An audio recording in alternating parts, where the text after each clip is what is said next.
Alors il s'agit maintenant de permettre à notre extension de pouvoir réagir à chaque fois qu'on va, alors je rafraîchis cette page, voilà, à chaque fois qu'on sélectionnera du texte, eh bien on veut que notre extension soit capable de le récupérer. Donc côté JavaScript dans content.js. Bon, ce serait quand même mieux d'avoir un texte en anglais. Voilà. Donc F12 pour faire apparaître le style développement. Bon, on reconnaît notre Hello extension. Donc c'est dans ce content.js. Hein. On peut supprimer ce content extension. Nous allons créer une fonction qui sera capable de récupérer n'importe quel mot qu'on sélectionnera, soit de la sorte, soit en double-cliquant dessus. Donc la partie qui est surlignée.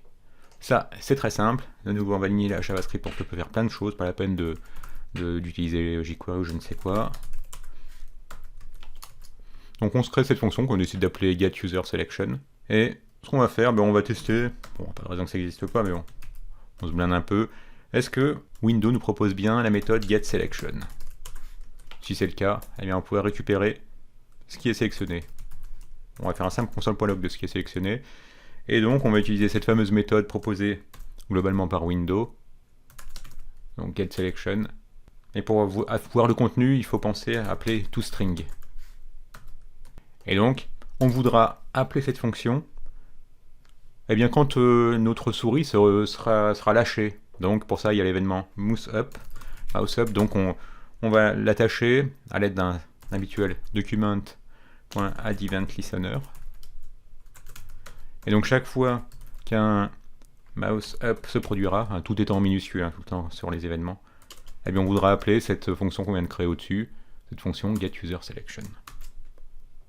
Voilà, on pense bien à retourner dans notre page d'extension, chrome extensions, et à rafraîchir, à reloader.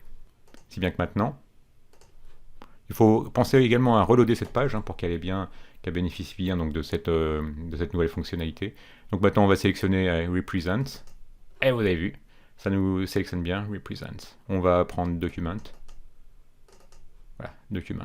En fait, parfois quand on se rate, on voit qu'il y a du vide qui s'affiche. Donc parfois quand on clique une seule fois, voilà, il n'y a rien de sélectionné. On pourrait également glisser, on pourrait prendre que con sur content, voilà, contain. Bon, vous avez vu, ça marche. Donc finalement, pour pouvoir récupérer ce qui est sélectionné, nous ce qui nous intéresse c'est un seul mot, on pourrait très bien prendre une phrase en entier. Mais bon, comme on va se servir d'une API qu'on a un peu détournée pour traduire un seul mot, ça nous suffira bien de récupérer uniquement un mot.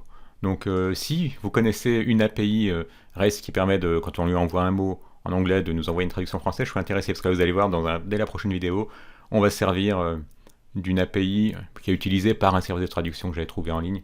Donc c'est un peu un hack. Donc si vous en connaissez un service de traduction qui ne demande pas s'inscrire, de mettre son numéro de carte bleue, n'hésitez pas à le mettre en commentaire. Allez, dès la prochaine vidéo, nous allons envoyer la sélection récupérée vers une API REST et obtenir la traduction.